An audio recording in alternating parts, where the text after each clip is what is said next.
Right?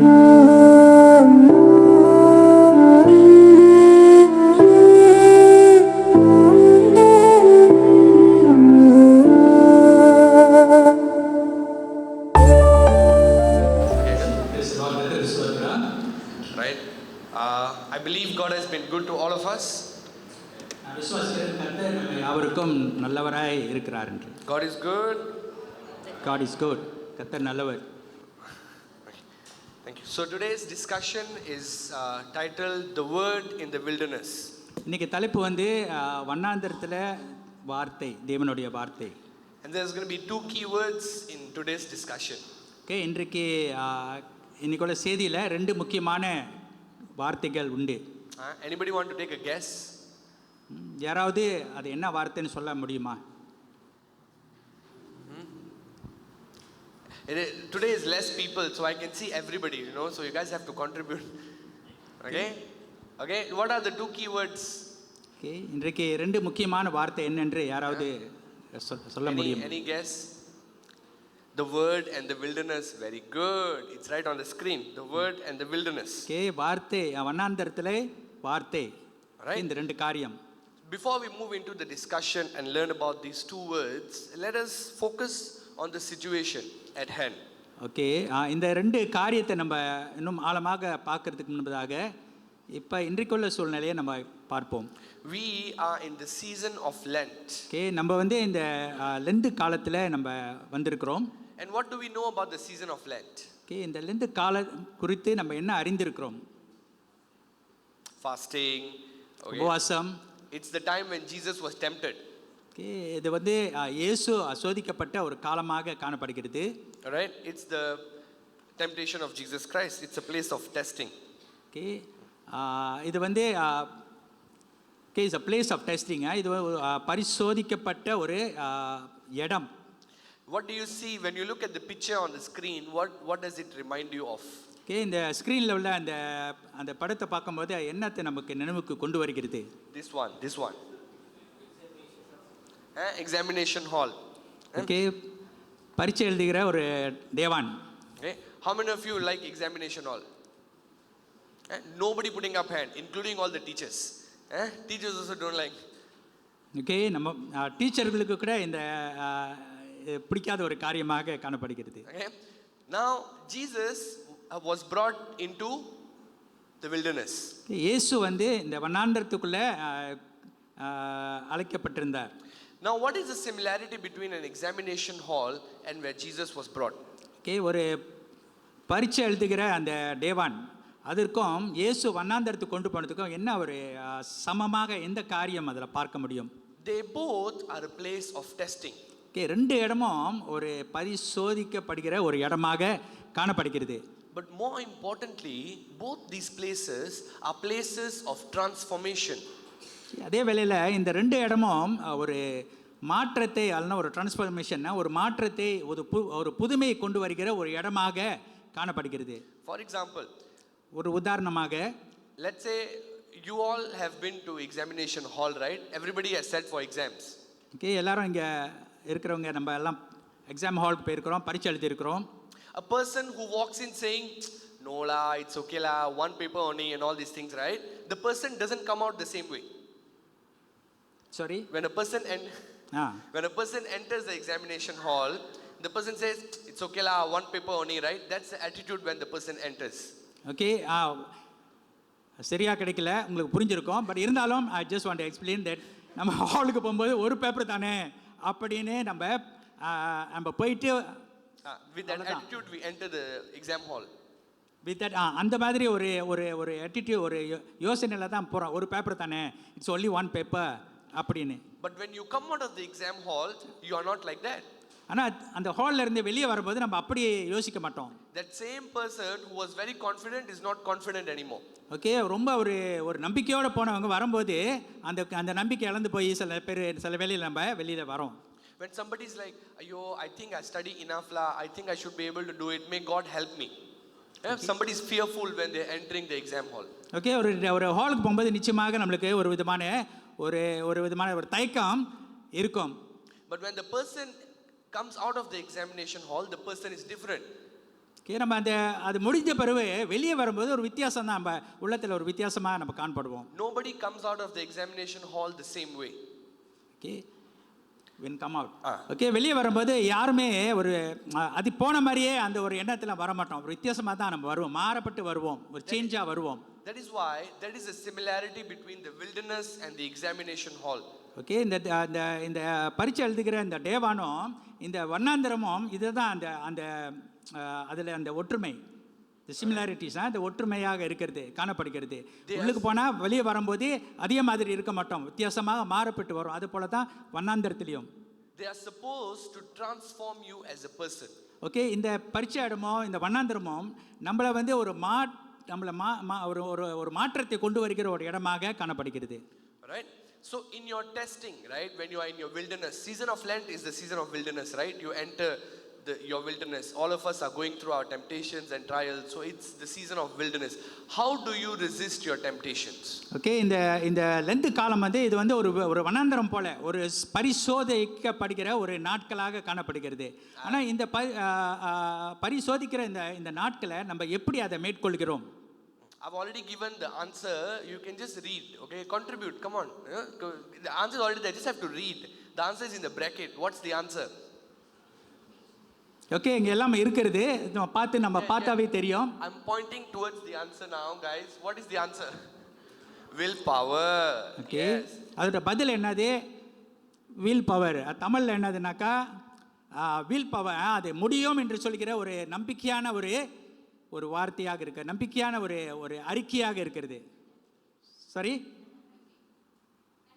தன்னம்பிக்கை. பாருங்க, teacher இருக்கிறாங்க. அல்லேலூயா, பிரைஸ் காட். ஓகே, தன்னம்பிக்கை. Okay, so willpower is very important for you to resist temptation. Okay, தன்னம்பிக்கை வந்து நம்ம வந்து அந்த சோதனையை மேற்கொள்றதுக்கு ரொம்ப முக்கியமான ஒரு காரியமாக இருக்குது நம்ம வாழ்க்கையில். But more important than that is the word that we see in red color at the bottom of the screen. அதே வேளையில் இன்னும் ஒரு முக்கியமான காரியம் என்னது, அந்த சிகப்பு ரெட் கலரில் அங்கே இருக்கிற அந்த வார்த்தை தான் ரொம்ப முக்கியம். Word of God. Yes, that's the word of God. Okay, தேவனுடைய வார்த்தை, வேர்ட் ஆஃப் காட், அது ரொம்ப முக்கியமாக இருக்கிறது. We will learn how these two relate to each other. Okay, இது ரெண்டும் எப்படி அது சம்பந்தமாக இருக்கிறதுன்னு சொல்லி நம்ம பார்ப்போம். So this is the context of today's discussion. இதுதான் இன்றைக்குள்ள நம்மளுடைய டிஸ்கஷன் கலந்து பேசுகிற ஒரு காரியத்தில் இந்த ரெண்டு காரியம் இதுதான் இன்னைக்கு உள்ள காரியங்கள். Okay, the first thing that we learn from the scripture passage today, okay, இன்றைக்கு வேத பாகத்தில் முதலாக நம்ம கற்றுக்கொண்டது, right, was this: led by the Spirit. இதுதான் முதல் காரியம் நம்ம கற்றுக்கொண்டது இங்கே வேத பாடத்தில். led by the Spirit, ஆவினால led நடத்தப்படுகிறது. As we read, as Auntie read for us, Brother Jason read for us, that Jesus, filled with the Holy Spirit, was led by the Spirit into the wilderness. இயேசு பரிசுத்த ஆவினால நிரப்பப்பட்டு ஆவியில வண்ணாந்தரத்துக்குள்ளே நடத்தப்பட்டிருந்தார். What we learn here, dear friends, is that we are usually led by our desires. நம்ம வந்து என்ன காரியம் கற்றுக்கொள்கிறோம்னா, பொதுவாகவே நம்ம வந்து நம்மளோட சொந்த டிசையர் வாஞ்சைகள் அல்லனா நம்மளோட சொந்த டிசையர் வாஞ்சைகள் மூலமாக நம்ம நடத்தப்படுகிறோம். Right? There are a lot of us here who work corporate jobs. இங்கே அநேகர் இருக்கிறோம், நம்ம வெளியில் நம்ம உள்ள வேலைகளை நம்ம செய்கிறவர்களாக இருக்கிறோம். Not everybody can confidently put up your hand and say, I love my supervisor. இங்கே ஒரு சந்தோஷமாக நிறைய பேர் நம்ம சொல்ல முடியாது, கையை போட்டு என்னுடைய சூப்பர்வைசர் மேலே நான் அவரை ரொம்ப நேசிக்கிறேன்னு சொல்கிறது ரொம்ப கஷ்டமாக இருக்கும். Not everybody can put up your hand and say, I love my boss. நிறைய பேர் சொல்ல முடியாது, கையை போட்டு என் பாஸ் எனக்கு ரொம்ப பிடிக்கும் அப்படின்னு. But still, tomorrow is public holiday, not tomorrow, but on normal Mondays, still we will get up on time, make sure everything is fine, look presentable, go to office. அப்போ திங்கக்கிழமை மண்டேஸ் இருக்கலாம், நம்ம வந்து காலையில் எழுந்திரிச்சு நம்ம நன்றாக நம்ம ட்ரெஸ் பண்ணி நம்ம எப்போதும் போல தான் நம்ம ஆஃபீஸ்க்கு நம்ம செல்வோம். Why do we do that? I don't like that person, I don't like that place. அந்த இடம் பிடிக்காது, அந்த பாஸை கூட பிடிக்காது, ஆனால் காலையில் எழுந்திரிச்சு நம்ம வந்து எல்லாம் ட்ரெஸ் பண்ணிட்டு கணக்காக அந்த டைமோட அங்கே போயிடுறோம். We don't like our colleagues also. Okay, இங்கே இருக்கிற நண்பரை கூட நம்மளுக்கு அங்கே இருக்கிற ஒரு சகோதரனை கூட நம்மளுக்கு பிடிக்காமல் இருக்கலாம். But why do we still choose to go to work? ஆனால் ஏன் வந்து அந்த நேரம் வந்துட்டா அந்த வேலைக்கு அந்த டைமோட கணக்காக நம்ம போயிடுறோம்? ஏன்? Yeah, very good. I heard Uncle Rajan's answer. That was the answer. Because of money, because of salary. Okay brother, யார் சொன்னா? Rajan. Okay, because of money. Yeah, salary. So your desire for money, that you want to make money, you want to earn all these things, makes you go to work. Okay, நம்ம வந்து ஒரு வாஞ்சை இருக்குது, நம்ம வேலைக்கு போகணும், நம்ம போய் வேலை செஞ்சால் நம்ம சம்பாதிக்கலாம், பணம் வரும், அதனால நம்ம வேலைக்கு போகிறோம், அந்த டைமோட போயிடுறோம். You are able to put up with everything your boss tells you because of your desire to be successful. Okay, நம்ம வந்து பாஸ் எதை சொன்னாலும், ஏசுனாலும், திட்டுனா, எதை செஞ்சாலும், ஆனால் அதெல்லாம் ஏற்றுக்கொண்டு தான் நம்ம அந்த இதில் போய் செஞ்சு கொண்டு இருக்கிறோம். Much like that, when you are led into the season of Lent, or you are led into your wilderness, what or who is leading you into your wilderness? நம்ம இந்த வண்ணாந்தரத்துக்குள் நம்ம கடந்து செல்லும்போது யார் நம்மளை வந்து அந்த வண்ணாந்தரத்துக்குள்ளே அழைத்து செல்ல இருக்கிறார்? Yeah, is it my church leaders? They are telling me, no la, you must observe the season of Lent, you must do this. So who's leading you? Is it your church leaders? Okay, இந்த Lent காலத்தை நம்ம அனுசரிக்கிறதுக்கு யார் நம்மளை நடத்தி கொண்டு இருக்கிறாரு? நம்ம சபையில் உள்ள தலைவர்களா? Or is it our parents saying, hey, if you fast today, I give you 10 ringgit in the evening? இல்லை நம்ம பெற்றோர்களா? இல்லை இன்னைக்கு இது உபவாச காலமாக இருக்குது, இது லெந்து காலமாக இருக்குது, நீ உபவாசம் பண்ணி நீ அப்படின்னு அவங்க சொல்கிறதுனால நம்ம இந்த லெந்து காலத்துக்குள்ளே நம்ம கடந்து செல்கிறோமா? I see the parents are smiling. Maybe 10 ringgit is too less. 10 ringgit nowadays cannot. Kishu? 10 ringgit too less. Okay, இப்போ வந்து நான் 10 வெள்ளி கொடுத்து, சரி லெந்து காலமாக இருக்குப்பா, இதை நீ அனுசரி, இது செய்ய, அது செய்ய. இப்போ வந்து 10 வெள்ளி ரொம்ப குறைவாக இருக்குது. I would have fasted if my father gave me 10 ringgit. I would have. He's smiling now at me. I would have fasted. Okay, the question here, dear friends, is who or what is leading you into your wilderness? இன்னைக்கு கேள்வி என்னதுனாக்கா, யார் அல்லனா எது வந்து நம்மளை இந்த வண்ணாந்தரத்துக்குள்ள நடத்தி செல்கிறதாக இருக்கிறது? Right? Okay, next. Okay, Jesus Christ was led into the wilderness by the the Holy Spirit. Jesus Christ was led into the wilderness by the Holy Spirit. Okay, இயேசு கிறிஸ்து வண்ணாந்தரத்துக்குள்ள பரிசுத்த ஆவினால நடத்த செல்லப்பட்டிருந்தார். We also can be led by the Holy Spirit.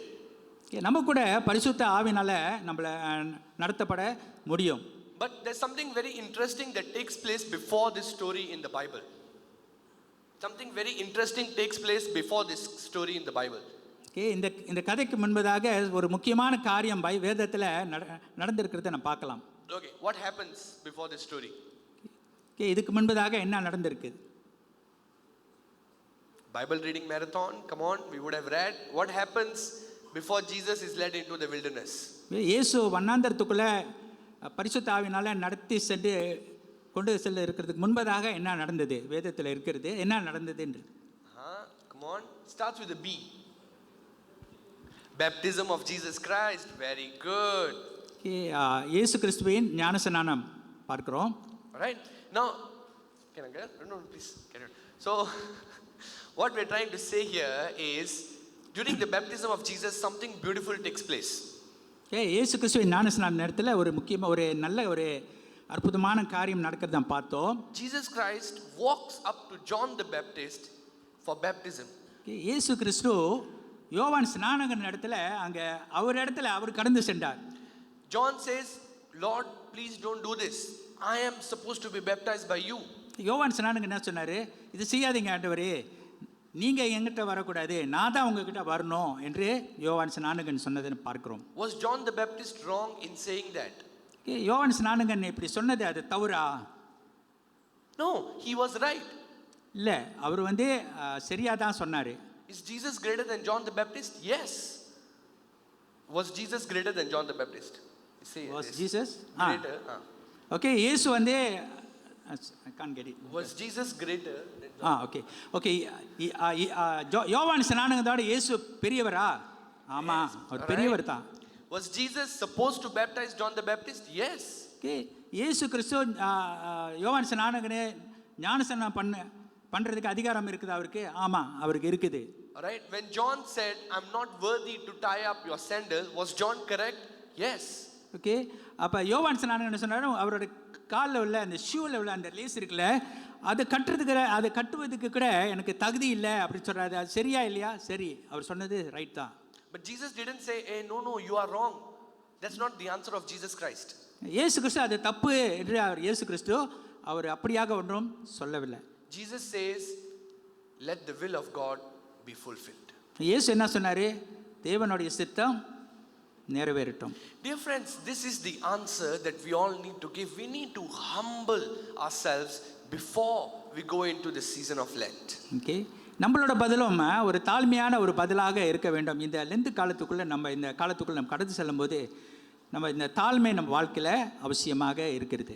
You must be asking now, what is the point now? பாதி முடிஞ்சு, now we cannot do anything. We are already in the middle of Lent season, and Sarib is saying, before you enter Lent season, should be humble. சில வேளையில் நம்ம யோசிக்கலாம், இப்போ Lent காலத்தில் பாதி இதில் இருக்கிறவங்க இப்போ தானே சொல்கிறாரு அப்படின்னு நம்ம யோசிக்கலாம். Okay, but that you can start today. It doesn't matter. You can start today. Okay, தாமதம் ஒன்றும் கிடையாது. ஓகே, இன்னைக்கு கூட நம்ம அதை கை கொள்ளலாம். But dear friends, the question here is, you will be led by the Holy Spirit, but are we humble enough to receive or accept the leading of the Holy Spirit? Okay, பரிசுத்த ஆவினால can be led by the Holy Spirit. Okay, பரிசுத்த ஆவினால நம்ம நடத்தப்படலாம். ஆனால் அவர் சொல்படி அல்லனா அவர் செயல்படி நம்ம நடக்கிறோமா? Are we humble enough to accept it? Okay, நம்ம வாழ்க்கையில் அவருடைய குரலுக்கு அல்லனா அவர் சத்தத்துக்கு நம்மளுக்கு அந்த தாழ்மை இருக்குதா? Right, Jesus is the word of God, right? He is the son of God, but he was willing enough, he was accepting enough to understand that he had to go through the process. He humbled himself. Okay, இயேசு தேவகுமாரனாக இருந்தார், தேவனாக கூட இருந்தார். ஆனால் இயேசு அவர் தன்னை தாமே தாழ்த்தி இந்த காரியத்துக்குள் கடந்து செல்லணும்னு சொல்லி அவர் தன்னை தாழ்த்தி அவர் தாழ்மையாக அந்த காரியத்தை செய்ததை நம்ம பார்க்கலாம். Right, so we have to go through step number 1. Before you could even start fasting, you need to humble yourself. Okay, நம்ம கூட நம்ம வாழ்க்கையில் நம்ம உபவாசம் பண்ணுறதுக்கு முன்பதாக கூட நம்ம வாழ்க்கையிலையும் அந்த தாழ்மை ரொம்ப அவசியமாக இருக்குது. Right, so that's the first part of the verse. Jesus was led by the Holy Spirit. Okay, இதுதான் நம்மளுடைய இந்த செய்தியில் முதல் பாகம். இயேசு ஆவினால பரிசுத்த ஆவினால நடத்தப்பட்டார் என்று நாம் பார்க்கிறோம். All right, so you will be led by the Holy Spirit as well. Make sure that we are led by the Holy Spirit. Okay, நம்மளும் பரிசுத்த ஆவினால நடத்தப்பட வேண்டும். And where did Holy Spirit take Jesus? Okay, இந்த பரிசுத்த ஆவியானவர் இயேசு கிறிஸ்துவை எங்க நடத்தி சென்றார்? McDonald's? No, answer. Where did the Holy Spirit lead Jesus? இயேசு கிறிஸ்துவை பரிசுத்த ஆவியானவர் எங்க நடத்தி சென்றார்? Wilderness. வனாந்தரத்தில். Right, wilderness is very important. Why is wilderness important? Okay, இந்த வனாந்தரம் எதற்காக ரொம்ப முக்கியமாக ஒரு காரியமா இருக்குது? Did Jesus go to the wilderness to pray? இயேசு கிறிஸ்து இந்த வனாந்தரத்துக்கு ஜெபம் பண்ண போனாரா? I don't understand. When Jesus said, when you want to go pray, go to your inner room and pray. But when he wanted to pray, he went into the wilderness. வேதத்தில் பார்க்குறோம், நம்ம ஜெபிக்க சொல்லும் போது ஆண்டவர் சொன்னார், நம்ம ஜெபிக்கும் போது ஒரு அறைக்குள்ளே போய் நம்ம தனியாக நம்ம பிரதான இடத்துல ஜெபிக்க சொன்னார். ஆனால் இயேசு கிறிஸ்து அப்படி ஜெபிக்கிறதுக்கு வனாந்தரத்துக்கு ஏன் சொன்னார்? Very good, nice. So what the point here that we're trying to make, dear friends, is that it is not prayer that you only do during the season of Lent. It is not because of prayer. Okay. When Jesus puts you in the wilderness, he wants you to be transformed. Okay, இந்த வனாந்தரத்தில் இருக்கிற போது, இந்த Lent காலத்தில் நம்ம இருக்கும்போது கூட it's not just only prayer, சரிங்களா? ஜபம் மட்டும் கிடையாது. ஆனால் ஆண்டவர் இந்த வனாந்தரத்தில் நம்ம என்ன பார்க்குறோன்னா ஒரு டிரான்ஸ்ஃபார்மேஷன், ஒரு மாற்றம், நம்ம வாழ்க்கையில் ஒரு மாற்றம் உருவாக வேண்டும். இந்த லெந்து காலத்தில் இந்த சீசனில் ஆண்டவர் எதிர்பார்க்குறது நம்ம வாழ்க்கையில் ஒரு மாற்றம், ஒரு transformation. Wilderness is not a normal place. Okay, இந்த வனாந்தரமானது இது ஒரு சாதாரணமான ஒரு எல்லா இடம் போல அது ஒரு இடம் கிடையாது. Okay, wilderness got no food. Okay, அங்கே உணவு கிடைக்காது, ஆகாரம் கிடைக்காது. No water. தண்ணீர் கிடைக்காது. No trees. மரங்கள் செடிகள் இருக்காது. No friends. No friends. நண்பர்கள், ஃப்ரெண்ட்ஸ் இருக்க மாட்டாங்க. No house. No roof over your head. Okay, மேலே ஒரு வீடு இருக்காது. No shelter. No shelter. Okay, தங்கிறதுக்கு அந்த அந்த அந்த அந்த சூடில் தங்கிறதுக்கு ஒரு ஷெல்டர் இருக்காது. தலைக்கு மேலே. What do you have in the wilderness? Okay, வனாந்தரத்தில் என்ன இருக்கிறது? Wild animals. ஓகே, என்ன வைல்ட் அனிமல்ஸா, காட்டு மிருகம், பயங்கரமான மிருகங்கள் அப்படி சொல்லலாமா? Okay, Wild animals, wild animals, demons, demons, demons. அசுத்த கிரியைகள், Okay, dacoits, robbers. ராபர்ஸ், கொள்ளர்களா? The point here is wilderness is not a comfortable place. அது வந்து ஒரு நல்ல ஒரு ஒரு ஒரு கம்ஃபர்டபுளான ஒரு இடம் இல்லை, ஒரு நல்ல ஒரு ரிலாக்ஸான ஒரு இடம் கிடையாது. Right? Because it's a place of transformation. ஏன்னா இந்த இடம் வந்து ஒரு நம்மளை மாற்றுகிற ஒரு இடம், ஒரு டிரான்ஸ்ஃபார்ம் பண்ணுகிற ஒரு இடமாக இருக்குது. You are not supposed to be in your comfort zone. God takes you out of your comfort zone. நம்ம வந்து நல்ல ஒரு ரிலாக்ஸாக இருக்கிற ஒரு இடம் இல்லை, அது அந்த ரிலாக்ஸாக ஜாலியாக இருக்கிறோம்ல, அந்த இடத்துல இருந்து ஆண்டவர் இந்த வண்ணாந்தரம்னு சொல்லும்போது நம்ம ஒரு ஒரு அந்த அந்த அந்த சூழ்நிலையிலேருந்து நம்மளை அதுலேருந்து ஒரு மாற்றத்தை கொண்டு வருகிறார், அந்த இடத்துலேருந்து நம்மளை மூவ் பண்ணுறாரு. If your season of Lent is the same as your season of Christmas, then there's no difference. You sit it on. Season of Lent is different from season of Christmas. There's no difference. Then there's no difference in our life. Okay, இந்த season, இந்த length காலமும் season of Christmas சீசனும் is not. If we feel it's the same, then there's no difference in our life. Okay sorry. ரெண்டு காலமும் இந்த Christmas season சொல்கிறோம், ரெண்டும் வித்தியாசமாக இருக்குதுல்ல. ரெண்டும் ஒன்றுன்னு சொன்னாக்கா அப்போ நம்ம வாழ்க்கையில் ஒரு மாற்றம் வர முடியாது. Because it's totally different. Okay, வித்தியாசமான ஒரு காரியமாக ஒரு சீசனாக இருக்குது. It has to be different. அது ஒரு நிச்சயமாக ஒரு மாற்றமாக, அது ஒரே மாதிரி இருக்க முடியாது. I'm not trying to scare us by talking about wilderness. Okay, இந்த வண்ணாந்தரத்தை குறித்து பேசி நம்மளை பயப்படுத்துறதுக்காக நான் எதுவும் சொல்லலை. But it is to give us self-awareness. It is to give us self-awareness. Self-awareness. Sorry, ஏன்னா பக்கத்தில் இருக்கிறனால இந்த கிட்டத்தில் அங்கே உங்களுக்கு கிளியராக கேட்குது, எனக்கு வந்து கொஞ்சம் இங்கே there's something. Okay, just now you said there is to give us self-awareness. Okay, self-awareness. Okay, let me continue. Okay. All right, so something very important, we have hope in the word of God. Okay, நம்மளுக்கு ஆண்டவர் வார்த்தையில நம்பிக்கை, hope இருக்குது. Can we read Romans chapter 8 verse 14? Okay, ரோமர் 8 வசனம் 40 14 sorry, Roman 8:14 அதை வாசிக்க கேட்போம்.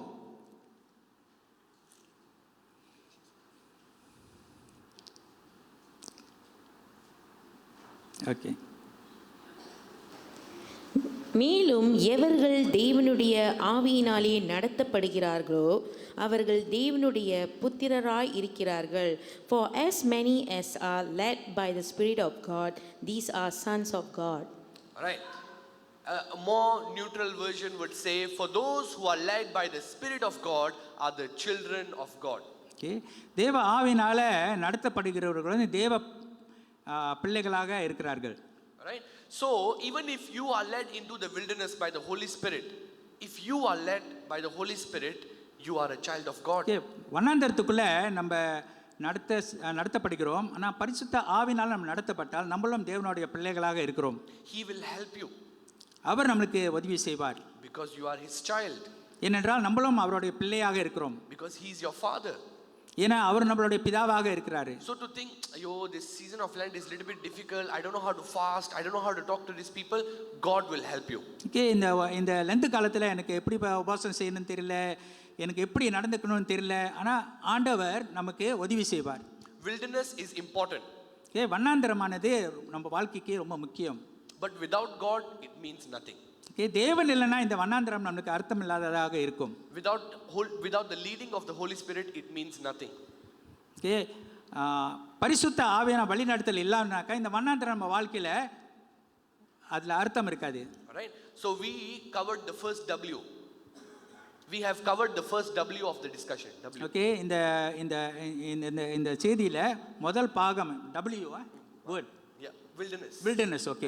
Okay, இந்த அந்த wilderness என்று வனாந்தரம் என்று சொல்கிறதை நம்ம இப்பொழுது பாகத்தை நம்ம முடிக்கிறோம். Right? Now we're going to focus on the second W. Okay, இந்த இரண்டாவது wilderness, இந்த வனாந்தரம் என்று சொல்கிறது இரண்டாவது காரியத்தை நம்ம பார்க்க இருக்கிறோம். Right? The second W is the word of God. Okay, இரண்டாவது காரியம் வந்து தேவனுடைய வார்த்தை. The point up here, dear friends, is the devil uses the scripture to test Jesus. Okay, சத்ருவானவன் பிசாசானவன் வேதத்தை பயன்படுத்தி இயேசுவை சோதிக்க இருக்கிறான். Jesus uses the same scripture to rebuke him. ஆனால் இயேசு கிறிஸ்து அதே சத்தியத்தை வேதத்தில் அதே சத்தியத்தை வைத்து சத்ருவானவரை கடிந்து கொண்டதை நம்ம பார்க்குறோம். What is the difference between them, dear friends? Okay, இது ரெண்டுக்கும் என்ன வித்தியாசம்? The devil is using the same scripture, Jesus is using the same scripture. What is the difference? Okay, பிசாசானவனும் அந்த வேதத்திலிருந்து தான் சொல்லுகிறான், ஆனால் இயேசுவும் அதே வேதத்திலிருந்து தான் பதில் கொடுக்கறத நம்ம பார்க்கிறோம். என்ன வித்தியாசம்? Today, dear friends, we may hear a lot of things online. இன்னைக்கு ஆன்லைனில் வந்து நிறைய காரியம் நம்ம கேட்கலாம். Everything will show up. What do we trust? What do we follow? Okay, so நம்ம நிறைய காரியங்கள் வருகிறது. அப்போ எதை நம்ம வந்து நம்ம பார்க்குறோம், எதை நம்ம வந்து கை கொண்டு நம்ம எதை நம்ம பிடிச்சிக்கிறோம் சரிங்களா? யூடியூப்பில் இல்லைனாக்கா அந்த ஆன்லைனில் வரது எல்லாத்தையும் நம்ம எடுத்துக்கிறோமா? How do we use the word of God to help us? Okay, நம்ம எப்படி நம்ம தேவனோட நம்மளுக்கு உதவி செய்ய தேவனோட வார்த்தையை எப்படி நம்ம வாழ்க்கைக்கு நம்ம பயன்படுத்திக்கிறோம்? Let us compare how the devil uses the scripture and how Jesus uses scripture. நம்ம ரெண்டு காரியத்தை பார்ப்போமா. பிசாசானோ எப்படி இந்த ஆண்டவரோட வார்த்தையை கொண்டு என்ன செய்கிறான், ஆனால் இயேசு கிறிஸ்து ஆண்டவரோட வார்த்தையை கொண்டு என்ன சொல்கிறாருன்னு நம்ம பார்ப்போம். Okay, so what devil says is in red color and what Jesus says is in green color. Okay, okay, சத்துருவானவன் சொன்னது வந்து அந்த சிகப்பு கலரில் இருக்குது, அந்த 4 பாயிண்ட், அந்த 3 பாயிண்ட்டு. இயேசு கிறிஸ்து சொல்கிறது இங்கே இந்த பக்கத்தில் வந்து பச்சை கலரில் நம்ம பார்க்கலாம். Okay, so the devil says you take this stone because you are son of God, ask this stone to become bread. Okay, பிசாசான என்ன சொல்கிறானாக்கா, இயேசு இடத்துல இந்த கல்லை எடுத்து அதை வந்து அப்பமாக மாற்றுங்க. This is from the scriptures. Devil is not simply saying this, dear friends. This has a lot of meaning. Okay, இது வந்து வேதத்தில் இருக்கிறது, அது சும்மா ஒன்றும் சொல்லல, சத்ருவான் சும்மா ஒன்றும் சொல்லலை, அதில் அர்த்தம் இருக்கிறது. Jesus Christ himself will say, which father will give stone to a child who asks for bread? Okay, இயேசு கிறிஸ்துவை வேதத்தில் பார்க்குறோம், ஒரு பிள்ளை இடத்துல அப்பத்துக்கு பதிலாக போய் அந்த என்ன கல் ஸ்டோன் போய் சாப்பிடுன்னு சொல்லுவாங்களா? So he is using scripture correctly. Okay, சத்ருவானவன் வேதத்தை பயன்படுத்திக்கிறான். Right, but this is where the problem is. இங்கே தான் அந்த பிரச்சனையே ஆரம்பிக்கிறது. Okay, we need to understand that he is not telling Jesus, he is not guiding Jesus. Okay, பிசாசான வந்து இயேசுகிட்ட not guiding, he is not guiding him. Oh, you can do this la. He is not helping Jesus. Okay, இயேசுவுக்கு அவர் பிசாசானவன் எதுவும் உதவி செய்ய அந்த வார்த்தையை சொல்லலை. He is tempting him. He is tempting him. Yeah. Okay, இயேசு கிறிஸ்துவை சத்ருவானவன் சோதிக்கிறதை நம்ம பார்க்கிறோம். And in answer to this, Jesus says, man does not live on bread alone.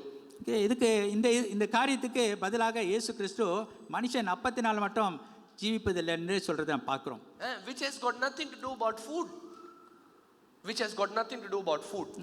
இயேசு கிறிஸ்து சொல்ற அந்த காரியத்தை பார்க்கும்போது அது உணவை குறித்து, சாப்பிடுற உணவை குறித்து அதில் ஒன்றும் கிடையாது. But what is Jesus trying to emphasize here? Jesus is talking about hope.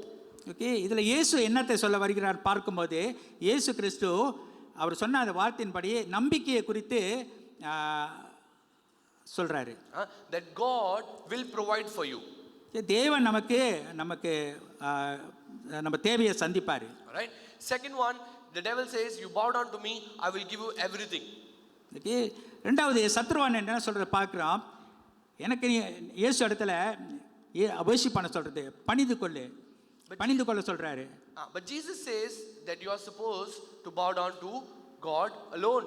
Okay, ஆனா இயேசு கிறிஸ்து சொல்றார் தேவனிடத்துக்கு அவருக்கு ஒண்டி தான் அந்த கணம், அந்த பணிந்து கொள்வது, அந்த வர்ஷிப் வந்து தேவனிடத்துக்கு அவருக்கு ஒண்டி தான் என்று சொல்லி இயேசு கிறிஸ்து சொல்றதை பார்க்கிறோம். There is a reflection in the answer of Jesus Christ. Okay, இயேசு கிறிஸ்து கொடுத்த அந்த பதிலில் ஒரு ஆழமான ஒரு காரியம் அங்கே இருக்கிறது. There's a question that says, is power everything? Is power everything? Is power, fame, money, everything. இங்கே நம்ம பார்க்கிறோம் இயேசு கிறிஸ்து சொல்றப்ப பிசாசான வந்து க்ளோரி, அவன் வந்து மகிமை, அந்த வல்லமை, அந்த காரியத்தை பார்க்கிறோம். ஆனால் இயேசு பதில் கொடுக்கறத பார்க்கும்போது it's everything is not in the power, அந்த அதிகாரத்திலேயோ அதெல்லாம் கிடையாது. Even today we might be asked to sacrifice our time with God, sacrifice our time for ministry to go and work. இப்போ கூட சில நேரத்தில் நம்மளை வந்து நம்ம நேரத்தை ஆண்டவருக்காக தியாகம் பண்ண we would be asked, okay, by people. By our workplace, there might be a demand or requirement to work on Sunday. Okay, வேலை இடத்துல கூட இந்த ஞாயிற்றுக்கிழமைகளில் வந்து வேலை செய்யுங்கன்னு சொல்லி சில பேர் சொல்லுவாங்க. ஒரு உங்கள் பாஸ் கிட்ட நம்மக்கிட்ட சொல்லலாம். So we remember what Jesus says, priority. He says, no, God comes first. Okay, இப்படி பார்க்கும்போது இயேசு கிறிஸ்து இந்த காரியத்தில் என்ன சொல்கிற பார்க்குறேன்னாக்கா, தேவன் தான் முதல் வரணும். It is God, it's not a money, it's not a power, not any other thing. It is God first. தேவன் தான் முதல் என்று சொல்லி இந்த ரெண்டாவது காரியத்தில் நம்ம பார்க்குறோம். The third thing that the devil tells Jesus is, you go here and then you throw yourself down. For it is written that angels will come and guide you and your foot will not strike a stone. Okay, அந்த மூன்றாவது காரியம் நம்ம பார்த்தோன்னாக்கா, பிசாசன் என்ன சொல்கிறாரு, இயேசு இடத்துல மேலே அந்த ஆலயத்து மேலே கொண்டு போய் அங்கேருந்து குதிக்க சொல்கிறது. ஓகே, அப்போ குதிச்சாக்கா என்ன சொல்கிறதுனாக்கா, வேதத்தில் எழுதப்பட்டிருக்க தேவ தூதர்கள் வந்து உங்கள் கீழே கால் போய் கீழே தண்ணி.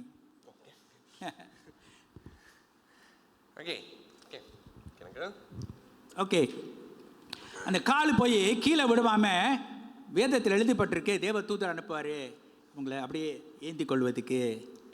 ஓகே என்று நம்ம சொல்கிறத பார்க்குறோம். Is the devil lying? பிசாசன் அந்த இடத்துல போய் சொல்கிறானா? This is actually from Psalms. That's the correct verse. Okay, இது வந்து சங்கீதத்தில் உள்ள ஒரு வசனத்தை பிசாசனவன் நாங்கள் சொல்கிறத பார்க்குறோம். But before Jesus can accept him, Jesus gives him a very good answer. Okay, அப்போ இயேசு கிறிஸ்து இதுக்கு ஒரு நல்ல ஒரு பதிலை கொடுக்கறத நாம் பார்க்கலாம். He says that you're not supposed to tempt your God. You're not supposed to test God. இயேசு கிறிஸ்து சொல்கிறாரு, உன்னுடைய தேவனை நீனே சோதிக்கக்கூடாது என்று இயேசு சொல்கிறத பார்க்குறோம். There's a reflection in this answer also. Okay, இந்த பதிலையும் ஒரு reflection. Reflection Tamil reflection. Tamil teachers. Praise God. Okay. Reflectionனாக்கா that's the tough word for me. But anyway, தெரியாதவங்க எப்படி அறிஞ்சுக்குவாங்க? ஓகே, யாராவது சத்தமாக சொல்லுங்க. Sister Irene, mic. பெரிதும் பழிப்பு பாருங்க, ஒரு கை தட்டு கொடுத்துருங்களேன். Very good. Okay, please. So the reflection is, why does God have to prove himself on my terms? Who am I? Okay, ஏன் வந்து தேவன் prove himself to settle on my terms? Like God must listen to me everything I say. Okay.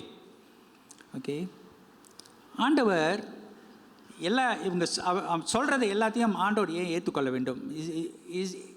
Does God need to accept everything? God doesn't have to prove anything to me. Okay, ஆண்டவர் எனக்கு எதுவுமே அவர் வந்து காமிக்க தேவையில்லை, prove பண்ண தேவையில்லை. Because he's God. ஏன்னா அவர் தேவன். Right? He will do everything according to his will. அவர் வந்து அவரோட சித்தப்படி தான் எல்லாத்தையும் செய்வார். Like Jesus, I think you love me a lot. Today I'm going to walk on the road with my eyes closed. Today I'm going to walk on the road with my eyes closed. You save me because you are God. What? Okay, carry on. Okay. Okay. So that's the important point for us. Jesus, dear friends, gives us one important thing in these answers. In the green box, there's one thing that's very common. Okay, இந்த green பாக்ஸில் ஒரு காரியம் ரொம்ப எல்லா இடத்துலையும் வரதை பார்ப்போம். காமனாக எல்லா இடத்துலையும் வரதை பார்க்கலாம். You can see that Jesus has reflected on the scripture. Jesus is reflected on the scripture. Okay, நம்ம பார்க்குறோம் இந்த வசனங்கள்லாம் பார்க்கும்போது இயேசு கிறிஸ்து இந்த பிரதிபலிக்கப்படுகிறது இந்த வேதத்தில். He is not like the devil. He is not simply quoting scripture. Okay, இயேசு இந்த பிசாச போல இல்லை, வேதத்தை சும்மா எடுத்து அப்படியே சொல்கிறது போல கிடையாது. You can see he's meditated on the word of God. Okay, நம்ம பார்க்கலாம் ஆண்டவர் அந்த ஏன்னா அவர் அந்த வேதத்தில் இருக்கிறதுனால அவர் அந்த உண்மையான அர்த்தத்தை அங்கே எடுத்து சொல்கிறத நம்ம பார்க்குறோம். We move to the final bit. This is the last point. This is verse 13. Can we read Luke 4:13? Okay, லூக்கா 4வது அதிகாரம் வசனம் 13 வாசிக்க கேட்போம். பிசாசானவன் சோதனை எல்லாம் முடிந்த பின்பு சில காலம் அவரை விட்டு விலகி போனான். We keep saying that this is the season of Lent, right? Okay, நம்ம அடிக்கடி சொல்லுவோம் இது வந்து லெந்து காலம் என்று சொல்லுவோம். But dear friends, the temptations, the transformation never stops. Okay, நம்மளோட இந்த சோதனை பரிசோதனை அல்லது சோதனை டெம்டேஷன் இந்த நம்மளை என்ன டிரான்ஸ்ஃபார்மேஷனை நம்மளை மாற்றப்படுகிற ஒரு காரியம் அது இன்றையோட நின்று விடாது. It won't stop today. Right? The verse says when the devil finished every temptation, he left him for some time. Okay, நம்ம வேதத்தில் பார்க்குறோம் பிசாசானவன் எல்லா சோதனையை இயேசுவை இடத்துல எல்லா சோதனை பண்ணின பிறகு அவன் கொஞ்ச நாளைக்கு விட்டு போனதை நம்ம பார்க்குறோம். He will come back. மறுபடி வருவான். Maybe with better temptations. Okay, இன்னும் அடுத்த முறை வரும்போது இன்னும் வேற வித்தியாசமான ஒரு சோதனையை கொண்டு வர முடியும். The traps will get better. The way he trapped you will get better. Okay, அடுத்த முறை வரும்போது நம்மளை பிடித்து கொள்வதுக்கு அவனை அடுத்த திட்டங்களை கொண்டு வரதை பார்க்கலாம். Do you guys remember when you were sitting for SPM? Okay, SPM உட்காந்து இருக்கிறீங்க. ஸோ உங்களுக்கு ஒரு காரியத்தை நினைவுக்கு வருதான்னு கேட்குறோம், பார்க்குறேன். Maybe in your time it was called something else la. Okay, இப்போ எஸ்பிஎம் சொல்கிறாங்க. முந்தி வேற ஒரு வார்த்தையாக இருக்கலாம். GCA.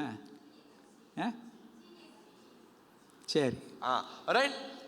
And that time one very wise uncle in your family would have said, that time somebody given you advice. Somebody would have given you an advice. Okay, அந்த நேரத்தில் யாராவது நம்மளுக்கு ஒரு ஆலோசனை கொடுத்துருக்கலாம். That hey, you finish this la, after this all enjoy only. இந்த அப்போ சொல்லி அந்த ஆலோசனை இதெல்லாம் முடிச்சிருப்பா, அப்புறம் என்ஜாய் தானே, அதுக்கு பிறகு சந்தோஷமாக எப்போதும் என்ஜாயாக இருக்கலாமே சொல்லியிருக்கலாம். That's a lie. அது ஒரு பொய். People told me also, you finish O levels, after that all enjoy. எனக்கும் O level முடிச்சிட்டீங்கன்னா எல்லாம் நீங்கள் என்ஜாயாக இருப்பீங்க. That's not the end of your life, dear friends. Okay, அது முடிவு இல்லை, நம்ம வாழ்க்கைக்கு அது முடிவு இல்லை. Okay, every year you have to sit for exam. Every year. நம்ம ஒவ்வொரு வருஷமும் பரீட்சைக்கு உட்கார வேண்டியதாக இருக்குது. The questions will change. Okay, அந்த கேள்விகள் மாறும். Today you sit for multiplication paper, next year you will sit for linear equation, the other year you will sit for algebra. Okay, so இந்த வார்த்தைக்கெல்லாம் தமிழ் அது ரொம்ப ஆழமான வார்த்தை. ஸோ ஒவ்வொரு வருஷமும் வித்தியாசமான கேள்விகள் வரும், ஒரே கேள்வி வராது, வேறு மாறி மாறி வரும். The exams just keep getting tougher. It never gets easier. If your parents tell you after SPM easy, they are lying. SPM முடிஞ்சாலே எல்லாம் சின்னங்க இருக்குன்னு சொன்னால் அது பொய்யே. ஏன்னா ஒவ்வொரு வருஷமும் அது கடினமாக தான் போயிட்டு இருக்கோம், டஃப்பாக தான் போயிட்டு இருக்கோம். Because you move one level up, you're not moving one level down. நம்ம முன்னேறி முன்னுக்கு போகிறோம், அது டஃப்பாக தான் போயிட்டு இருக்கோம், அது நம்ம கீழே பின்னால் போல முன்னுக்கு போகிறோம். When you grow spiritually, same thing happens. Okay, நம்ம ஆவிக்குரிய ஜீவியத்தில் நம்ம வளரும் போதும் இதுதான் இப்படி தான் இருக்கும், கடினமாக இருக்கும். It doesn't become easy. அது சுலபமாக வராது, it keeps getting harder. அது போக போக இன்னும் கடினமாக தான் இருக்கும். So we have to keep working. Okay, நம்ம தொடர்ந்து நம்ம ஜாக்கிரதையாக இருக்கணும். You have to work on it. Okay, ஜாக்கிரதையாக நம்ம இருக்கணும். Amen. We move to the conclusion. Okay, முடிவாக Jesus has showed us how we fight our spiritual battles. Okay, இயேசு எப்படி நம்ம ஆவிக்குரிய யுத்தத்தை நம்ம யுத்தம் செய்ய முடியும்னு நமக்கு காமித்திருக்கிறாரு. The only weapon that we have is the word of God. Okay, நம்மளுக்கு இருக்கிற ஒரே ஒரு வெப்பன், ஆயுதம், கரெக்ட்? என்னதுனாக்கா தேவனுடைய வார்த்தை. This is the armor of God, dear friends. This armor of God from Ephesians. Okay, இது தேவனுடைய ஆமா சொல்லும்போது கவசமா, correct? Okay, correct. Okay, armor of God. Okay, இது என்ன கவசம்? ஓகே, கவசம். திஸ் ஆமா, கரெக்ட்? ஆமா, okay. You see, in that armor everything is used for defense only. Okay, நம்மளுக்கு இருக்கிற இந்த போட்டு இருக்கிற அந்த அந்த கவசத்துல எல்லாமே நம்மளுக்கு பாதுகாக்கிறதாக, நம்மளுக்கு ப்ரொடெக்ஷனாக இருக்குது. Helmet is for defense. Okay, இந்த ஹெல்மெட் அது நம்மளுக்கு தலைக்கு பாதுகாப்பாக இருக்குது. Shield is for defense. Okay, கையில் இருக்கிற அந்த ஷீல்டு நம்மளை பாதுகாக்கிறதாக இருக்குது. The breastplate is for defense. Okay, அந்த நெஞ்சு பகுதியில் போடப்பட்டிருக்கிறது அதுவும் நம்மளுக்கு பாதுகாப்பாக இருக்குது. But there's only one thing you can use to attack. Okay, ஆனால் நம்ம அந்த காரியத்தில் ஒரே ஒரு காரியம் தான் நம்ம தாக்குவதுக்கு, அட்டாக் பண்ணுறதுக்கு ஒரு காரியம் இருக்குது. I think it's very small. This is Ephesians chapter 6 verse 17. You can write this down, very important verse. Okay, எபேசியர் 6:17. It says you have the sword of the spirit, which is the word of God. Okay, அது என்ன சொல்லுகிறதுனா நம்மளுக்கு என்ன இருக்கிறதுனாக்கா ஆவியின் பட்டயம் இருக்கிறது, அதுதான் தேவனுடைய வார்த்தை. The only thing you can use to attack is the sword. Okay, நம்ம அதை தாக்குவதுக்கு ஒரே ஒரு முக்கியமான காரியம் நமக்கு ஆண்டவர் கொடுக்கிறது ஆவியின் பட்டயம், அது வந்து தேவனுடைய வார்த்தை. It is not my anger, it is not my devotion time, it is not my worship, but it is the word of God. Okay, அது வந்து முக்கியமாக சொல்லுறது தேவனுடைய வார்த்தை மட்டும்தான், தெரியுங்களா, மற்ற ஒரு காரியமும் கிடையாது. Right? So this is what we learn, dear friends. Jesus has taught us how to fight our battles. It is using the word of God. Okay, ஆண்டவர் இன்னைக்கு கற்றுக் கொடுத்த ஒரு காரியம், நம்மளுடைய யுத்தத்தை நம்ம மேற்கொள்வதற்கு ஆண்டவருடைய வார்த்தையை மட்டுமே நம்ம பயன்படுத்த வேண்டும். And in conclusion, I would like to leave us with this thought, this important thought to end the sharing for today. Okay, இந்த முடிவாக இந்த காரியத்தை நம்ம பார்ப்போம். If we are fasting from the same things as last year, what progress have we made? Okay, கடந்த வருஷத்தில் நம்ம உபவாசம் சில காரியத்துக்காக உபவாசம் பண்ணணும், இந்த வருஷமும் அதே காரியத்துக்கு நம்ம உபவாசம் பண்ணுறோம், அப்போ என்ன முன்னேற்றம் காணப்படுகிறது? For example, if last year I want to control myself because I get angry very fast, and this year I want to control myself because I get angry very fast, where is the progress? Okay, போன வருஷம் வந்து எனக்கு கோபம் இருக்கிறதுனால இந்த உபவாச காலத்தில் அதற்காக நம்ம ஜெபம் பண்ணுறோம், ஆண்டவரே இந்த வருஷம் எனக்கு இந்த கோபம் வரக்கூடாதுன்னு. அப்போ இந்த வருஷம் ஒரு வருஷம் முடிஞ்சிச்சு, இன்னொரு வருஷம் உபவாச காலம் வரும்போது, இந்த லெந்து காலம் வரும்போது அதே காரியம், எனக்கு இந்த கோபத்தை திருப்பி ஆண்டவரே இந்த கோபத்தில் இருந்து அந்த கோபத்தை எடுத்து போடுங்கன்னு சொல்கிறது. அப்போ என்ன முன்னேற்றம் இருக்கிறது? கடந்த வருஷத்துக்கும் இந்த வருஷத்துக்கும் என்ன முன்னேற்றம் இருக்கிறது? Last year I used social media, I want to avoid social media. This year also I want to avoid social media. Then where is the progress? Okay, so okay, social media is overuse of social media. சரிங்களா, ஃபோனை பார்த்துக்கிட்டு அப்படியே நோண்டிக்கிட்டே இருக்கிறோம்னு வச்சுங்களேன். So அதே வச்சுக்கிட்டு இந்த இது எனக்கு தொல்லையாக இருக்குது, நான் கொஞ்சம் எக்ஸ்ட்ரா சொல்கிறேன். ஸோ அதே தான் ஸோ அப்படியே தொல்லையாக இருக்குது ஆண்டவரே, சரி இது இந்த பழக்கத்தை விடணும் ஆண்டவரேன்னு சொல்லி உபவாசம் பண்ணணும். இந்த வருஷமும் அதே தான் செஞ்சிட்ருக்கோம், அதே தான் கேட்குறோம். ஸோ அப்போ என்ன முன்னேற்றம் இருக்கிறது? A challenge for all of us today, dear friends. Today I want to leave all of us with a challenge. Okay, இன்றைக்கே உங்கள் இடத்துல ஒரு சவாலை நான் முன்னுக்கு வைக்கிறேன். Whatever fast you are doing, whatever fast you're doing, you want to fast from using phone, you want to fast from anger, you want to fast from food, whatever you're doing. Okay, நம்ம வந்து ஏதோ ஒரு பழக்க வழக்கம், ஒரு தேவையில்லாத ஒரு பழக்க வழக்கங்களை விடணும்னு இந்த நாளில் உபவாசம் செய்து கொண்டு இருக்கலாம். Okay, if you don't have a purpose, there is no progress. ஏதோ அது, ஆனால் நம்ம ஃபாஸ்ட் பண்ணுறோம், ஒரு காரியம் விடணும், அது ஆனால் ஒரு பர்பஸ், ஒரு நோக்கம் இல்லைன்னா அதில் ஒரு அர்த்தம் இல்லாததாக இருக்கும், சும்மா கண்ணை மூடிட்டு செய்கிற மாதிரி தான் இருக்கும். If we don't have a purpose in our fasting, let's go and repent. Okay, நம்ம உபவாசத்தில் நம்மளுக்கு வந்து ஒரு குறிக்கோள் இல்லைனா ஒரு நோக்கம் இல்லைனாக்கா நம்ம மனம் திரும்ப வேண்டும். Because there won't be any progress. Next year will be the same people, then the following year will be the same people. What's the point then? அப்படி நம்ம மனம் திரும்பாவிட்டால், போன வருஷம் செஞ்சது தான் இந்த வருஷம் நம்ம அதே தான் செஞ்சிட்ருப்போம், அடுத்த வருஷமும் நம்ம இந்த லெந்து காலத்தில் அதே காரியத்தை தான் செஞ்சுக்கிட்டு அதே காரியத்துக்கு தான் நம்ம ஆண்டவரத்தில் என்னை மாற்றுங்கன்னு சொல்லி கொண்டு இருப்போம், மாற்றம் இருக்காது. Now let's just say we've been talking for 40 minutes plus, you didn't understand anything. Let's just say don't understand anything. Okay, இப்போ 40 நிமிஷம் நம்ம அதை கேட்டுட்டு இருக்கிறோம், எதுவும் புரியல. Focus last 2 minutes, we'll be able to get something lah. Okay, இந்த கடைசி இந்த 2 நிமிஷம் வந்து கொஞ்சம் நோக்கமாக நம்ம பார்ப்போம், அட்லீஸ்ட் சம்திங் நம்ம பெற்றுக்கொள்ளலாம். We move to the application part, okay? Sorry, I know we reached time. This will move to the last part, application, something you go back home today and try. Okay, இந்த காரியத்தை வந்து வீட்டுக்கு போய் நம்ம try பண்ணுவோம். Okay? Now, very important thing, when your children are growing up, there's something that you teach them. You teach them emergency contacts, right? Emergency contact. Okay. Okay, tell again. You teach your children emergency contacts. Emergency. Like your father's number la, mother's number. Okay, sorry. எனக்கே கற்றுக் கொடுக்க வேண்டியதாக இருக்கிறது, அதற்கு ஸ்தோத்திரம். Okay, எல்லாம் புரிஞ்சிருச்சு, but anyway I have to say it. But என்னதுனாக்கா, நம்ம பிள்ளைகளுக்கு வந்து அவசரத்துக்கு ஒரு என்ன செய்யணும், சின்ன பிள்ளைங்களாக இருப்பாங்க, ஒண்டியாக இருக்கும்போது ஏதோ ஒன்று ஆச்சுன்னா அவங்க என்ன செய்யணும், சில நேரத்தில் நம்ம பெற்றோர்கள் வந்து பிள்ளைகளுக்கு கற்றுக் கொடுப்பார்கள். Like that, for our spiritual growth, we need to have emergency contact. Okay, நம்மளோட ஆவிக்குரிய வளர்ச்சிக்கும் இந்த மாதிரியாக காரியங்கள் நம்ம சொல்லிக் கொடுக்க வேண்டும். That is why we have to memorize scripture. அதனால தான் நம்ம வந்து வேதத்தை வசனத்தை நம்ம வந்து மெமரைஸ் மனப்பாடம் பண்ணணும். ஹல்லேலூயா. Right? It sounds like Sunday school, but it's not. It's very important. You have to memorize scripture. Okay, நம்ம வந்து வேதத்தை வந்து நிச்சயமாக நம்ம மனப்பாடம் பண்ண வேண்டும். சண்டே ஸ்கூல் பிள்ளைங்க நிறையா பண்ணுறாங்க, அவங்களுக்கு தெரியும். பட் பெரிய ஆளாக இருக்கிற நம்மளுக்கு கூட நிறைய வேலையில் ஓகே அதோட விட்டுருவோம்.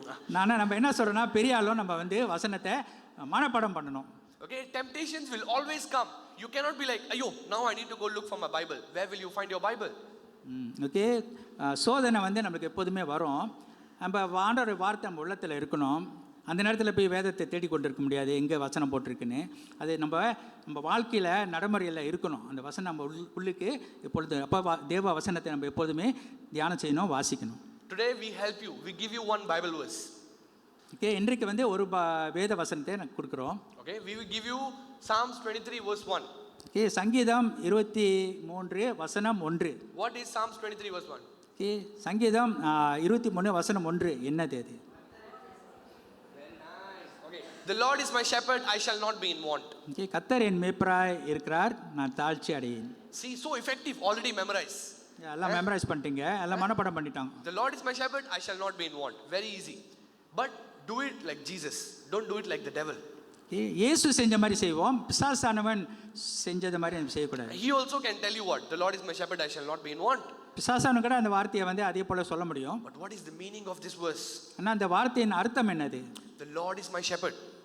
ஓகே, அர்த்தம் கர்த்தர் என் மேய்ப்பராய் இருக்கிறார். What does that make you? What does that make you? Sheep. Very good. If you are sheep, what can you do?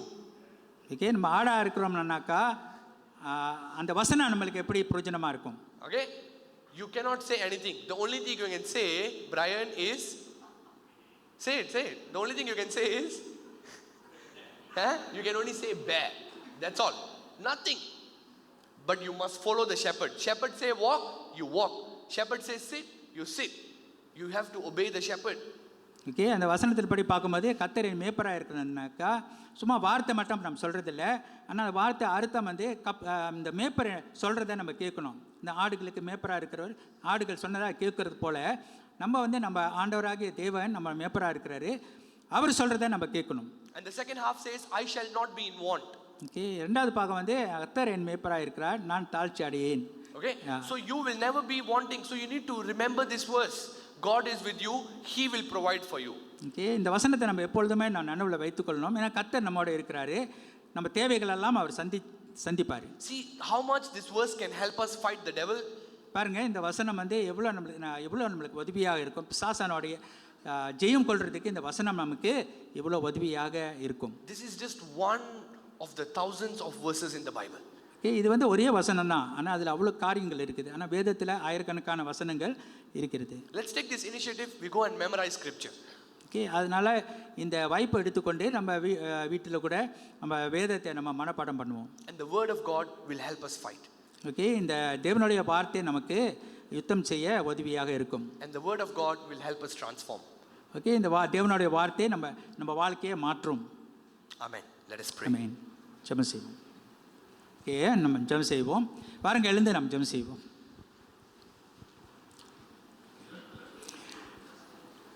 ஹல்லேலூயா. நல்ல தேவனே, ஸ்தோத்திரிக்கிறோம் கர்த்தாவே. அப்பா, இந்த வண்ணாந்திர அப்பா காரியம் தேவனுடைய வார்த்தை வண்ணாந்திரத்தில் தேவனுடைய வார்த்தை என்று பார்த்தோம் ஆண்டவரே. உமக்கு நன்றி செலுத்துகிறோம். இந்த லெந்து காலத்தில் இந்த வசன வார்த்தைகளுக்காக நன்றி. இந்த வண்ணாந்திரத்தை நாங்கள் மறந்து விடாதபடி கர்த்தாவே, அந்த வண்ணாந்திரத்தில் எங்களுக்கு கற்றுக் கொடுத்த அந்த காரியங்கள் அதை நினைவில் வைத்து ஆண்டவரே எங்கள் வாழ்க்கையை நடத்த ஒப்பு கொடுக்குறோம்.